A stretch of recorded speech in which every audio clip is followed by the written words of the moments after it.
একদিন এক ব্যক্তি নবীজি সাল্লাল্লাহু আলাইহি সাল্লামের কাছে এসে ভিক্ষা চাইল। নবীজি সাল্লাল্লাহু আলাইহি সাল্লাম জিজ্ঞেস করলেন, তোমার ঘরে কি কিছুই নেই?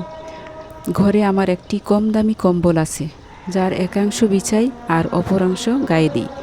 আর আছে একটি কাঠের পেয়ালা, যা দিয়ে আমি পানি পান করি। লোকটির জবাব। তিনি বললেন, কম্বল ও বাটি আমার কাছে নিয়ে আসো।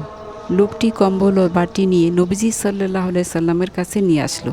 নবীজি সাল্লাল্লাহু আলাইহি সাল্লাম 2 দিরহাম বিক্রি করে সে অর্থ লোকটির হাতে দিয়ে বললেন, যাও, 1 দিরহাম দিয়ে খাবার কিনে পরিবারকে দাও এবং আরেক দিরহাম দিয়ে একটি কুড়াল কিনে নিয়ে আমার কাছে নিয়ে আসো। সে কুড়াল কিনে নিয়ে এলো, নবীজি সাল্লাল্লাহু সাল্লামের হাতে দিল।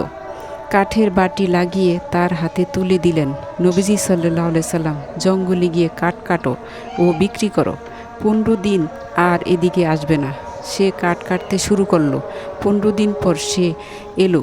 তখন সে 10 দিরহামের মালিক। নবীজি সাল্লাল্লাহু আলাইহি সাল্লাম তখন বললেন, মেহনত ভিক্ষার চেয়ে অনেক উত্তম। ভিক্ষা মহাবিচার দিবসে ভিক্ষাকারীর চেহারাকে কলঙ্কিত করবে। আনাস ইবনে মালিক রাদিয়াল্লাহু তাআলা আনহু, আবু দাউদ, ইবনে মাজাহ।